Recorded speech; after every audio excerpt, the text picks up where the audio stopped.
The courtroom buzzed faintly with whispered conversations before the session began. The wooden panels on the walls reflected the cold, sterile light of the fluorescent lamps above, making the atmosphere feel both formal and suffocating. A sea of faces filled the benches, curious onlookers, a few extended family members, and strangers who had come for the drama of the day. Yet, amidst all the activity, one figure stood out, a little black boy no older than 6. His legs, too short to touch the ground, swung nervously back and forth, the soles of his sneakers tapping lightly against the polished wood of the bench. His big brown eyes darted around the room, taking in every detail with a mix of innocence and anxiety. The boy sat next to his mother, a woman in her early 30s dressed in a navy blazer that looked slightly oversized, as though borrowed for the occasion.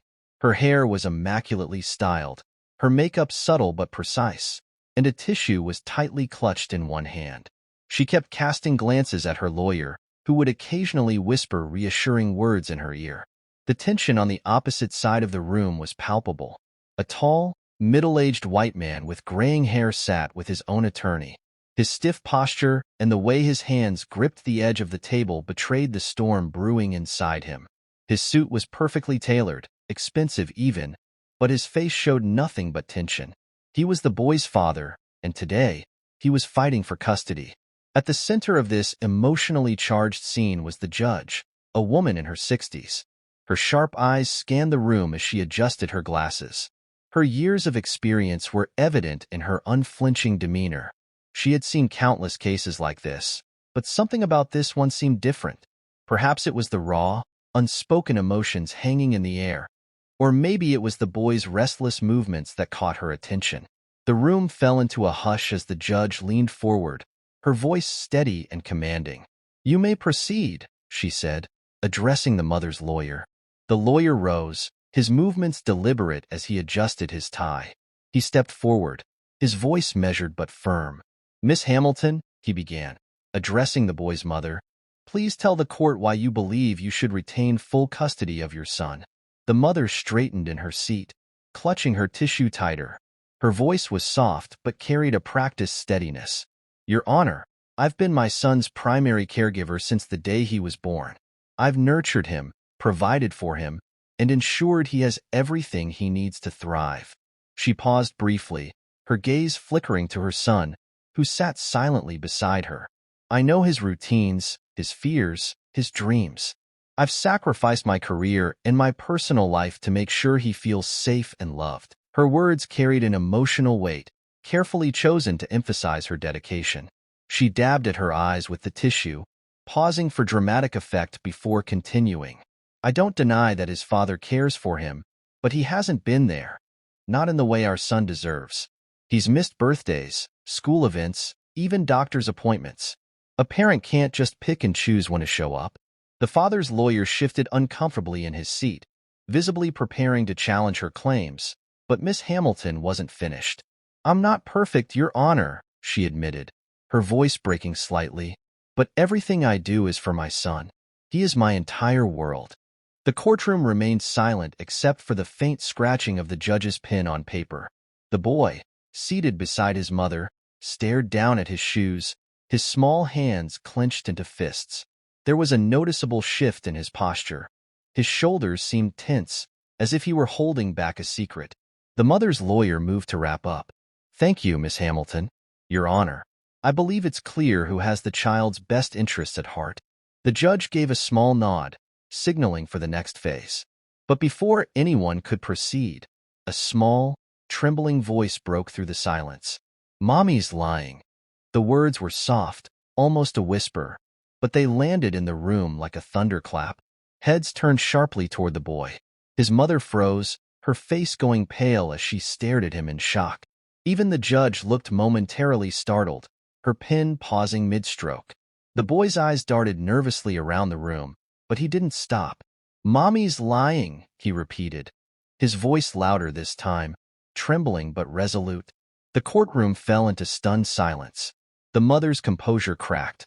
Her lips parted as though to respond, but no words came out. The judge leaned forward slightly, her expression unreadable. She addressed the boy gently, her tone softer than before. What do you mean, young man? Why do you think your mommy is lying? The boy hesitated, his small hands fidgeting in his lap. Tears welled in his eyes, but he forced himself to speak. She says everything is for me, he began, his voice barely above a whisper. But it's not true. She doesn't even let me talk to Daddy. A collective gasp rippled through the room. The father leaned forward in his seat, his expression a mix of shock and hope. The mother's face crumbled, her polished exterior now fully shattered. The boy continued, his courage building with each word. She tells me Daddy is bad, that he doesn't love me. But that's not true. Daddy always tries to call me. He sends me letters and pictures, but she hides them. The judge's expression tightened. Her sharp eyes turned to the mother, who looked as though the ground beneath her might give way. The father's lawyer seized the opportunity. Your Honor, this is a significant revelation. I request that the court allow the child to elaborate further. The judge nodded, her gaze returning to the boy. Take your time, sweetheart. Tell us anything you want us to know.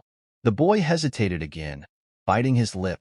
Then, with a deep breath, he said, She told me to say bad things about Daddy. She said if I didn't, I might not get to stay with her. The courtroom erupted into murmurs, and the judge banged her gavel sharply. Order! Order in the court. As silence fell once more, the weight of the boy's words hung heavily in the air. For the first time, the carefully constructed narrative of the mother began to crumble. Unfiltered truth had pierced through the facade, and there was no going back. The courtroom felt heavy, as if the air itself carried the weight of the boy's confession. Every eye was fixed on the child, who sat small and vulnerable, yet brimming with an honesty that was impossible to ignore. His mother's carefully polished facade had shattered. Her expression, once composed, now showed a mixture of disbelief and panic. Across from her, the boy's father sat frozen, his emotions flickering between heartbreak and hope. The judge leaned forward, her sharp eyes focused on the boy. Her voice was calm but carried the authority of someone who had seen countless truths and lies unfold in her courtroom. You're doing very well, sweetheart, she said gently. Can you tell us more? What else has happened? The boy hesitated, his small hands twisting nervously in his lap. He glanced at his mother, who sat stiffly beside him, her lips pressed into a thin, pale line. His voice trembled as he finally spoke. Mommy says bad things about Daddy. She says he doesn't love me. But that's not true. His words were like a blade cutting through the tension in the room. The father leaned forward, his hands gripping the edge of the table. The mother's lawyer quickly rose, his voice shaking. Your Honor, this is highly irregular. A child of this age. Sit down, counselor, the judge snapped, her tone icy. She turned her attention back to the boy, her expression softening once more. It's okay, sweetheart. You can tell me anything. Take your time. Encouraged, the boy continued, his voice steadier now. Daddy tries to call me.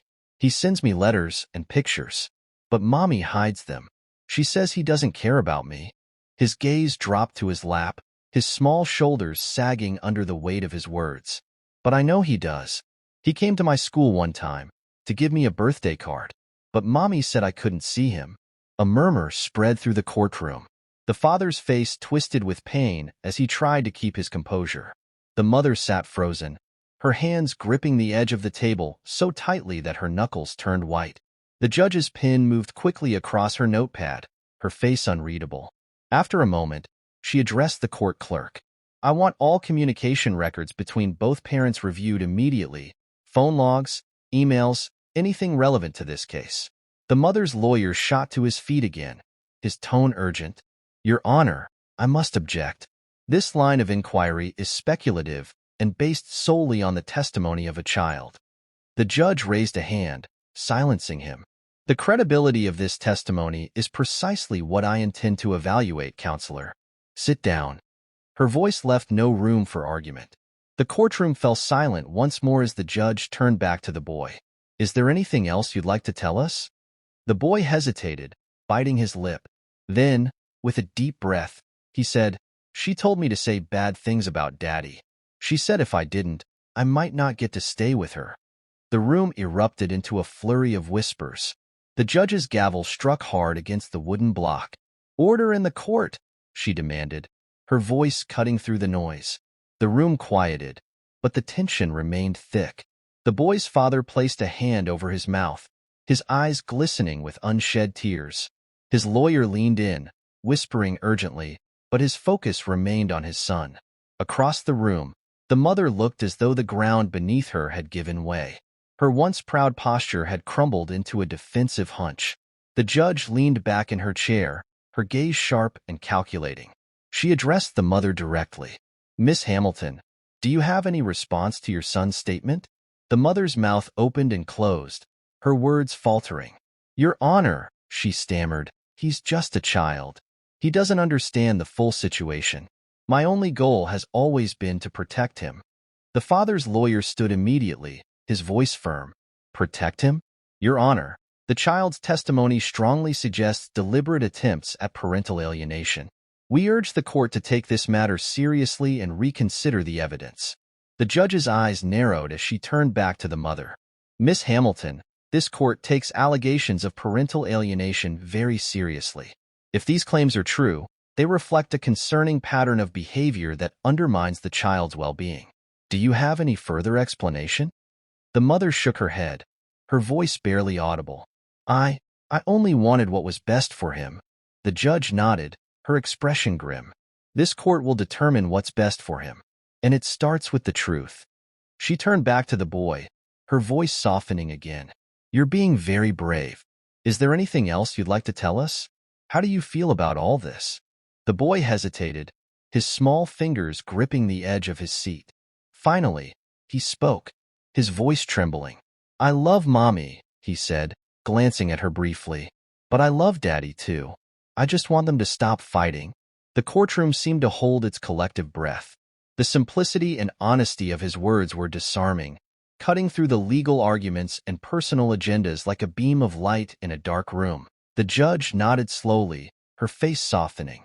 "Thank you for sharing that, sweetheart. You've done very well today." She turned to address the courtroom. "This court is now in recess. I will review the evidence and testimony presented and reconvene with a decision regarding custody arrangements." She struck her gavel, signaling the end of the session. The room erupted into quiet murmurs as people began to file out, their voices hushed but filled with speculation. The mother immediately crouched down to her son's level, her voice low but strained. "Why did you say that, sweetheart? You know I love you. Everything I do is for you." The boy didn't respond. He looked down at his sneakers, his small frame trembling with the weight of the moment. Across the room, the father hesitated before stepping forward.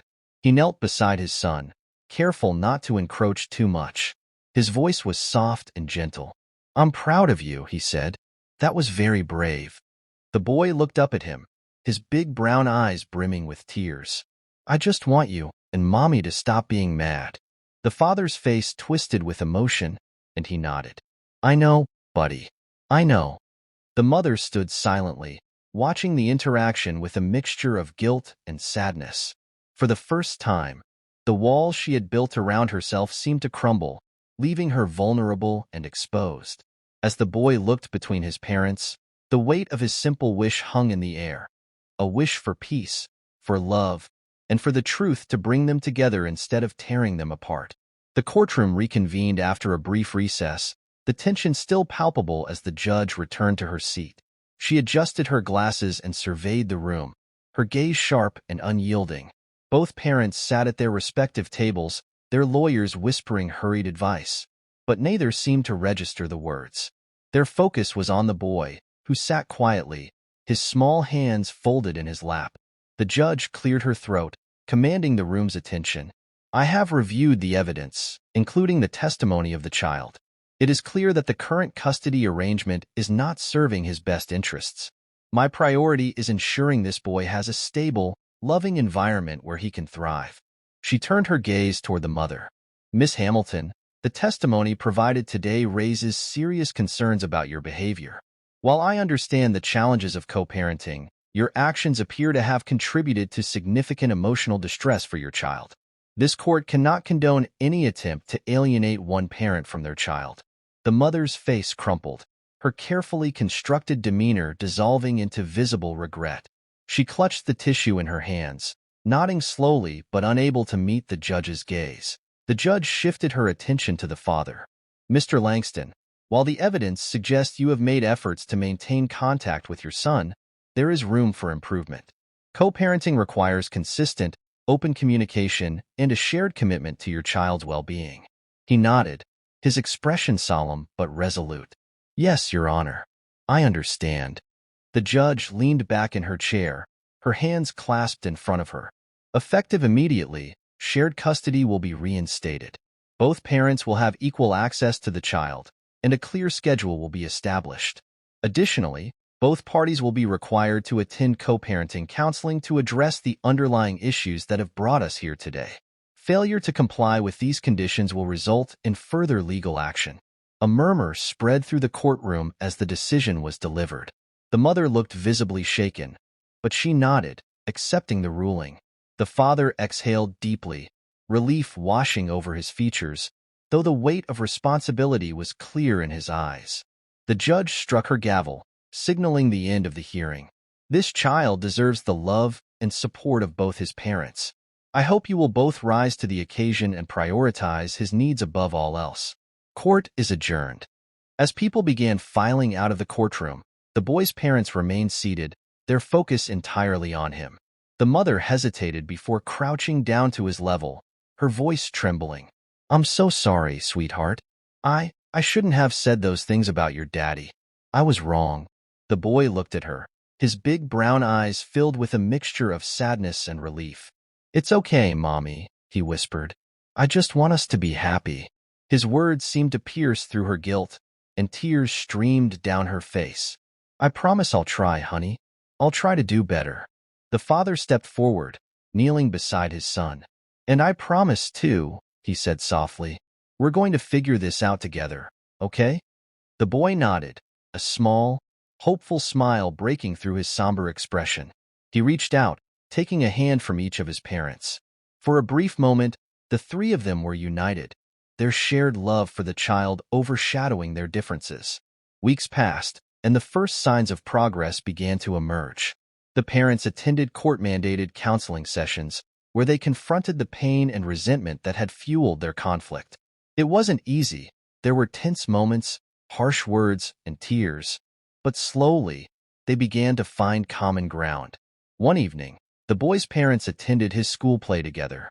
They sat side by side, exchanging polite smiles and recording his performance on their phones. The boy's face lit up when he saw them both there, his smile wide and genuine. After the play, they stood together outside the auditorium, awkward but civil. The father handed the boy his coat, while the mother smoothed his hair. It was a small moment, but it symbolized a significant shift, a willingness to work together for the sake of their child. In the months that followed, their co-parenting improved. They coordinated schedules, attended school events together, and made an effort to communicate respectfully. The boy began to smile more, his laughter no longer tinged with the weight of adult conflict. One afternoon, as the boy played in the park, his parents sat on a nearby bench, watching him. The mother glanced at the father, her voice tentative but sincere. Thank you for being patient with me. I know I made things harder than they needed to be. The father looked at her, his expression thoughtful. We both made mistakes, he admitted, but we're fixing them. That's what matters. They sat in silence for a moment, watching their son climb the jungle gym, his carefree laughter filling the air. The boy's courage in the courtroom had been a turning point, forcing his parents to confront the truth and reevaluate their priorities. It wasn't a perfect journey, but it was a step in the right direction. A step toward healing, forgiveness, and a future where their son could feel truly loved by both of them. Sometimes, it takes the innocence of a child to remind adults of what really matters. In the end, it was the boy's unwavering honesty and desire for peace that brought his family closer together, proving that even in the face of pain and conflict, love and truth have the power to heal.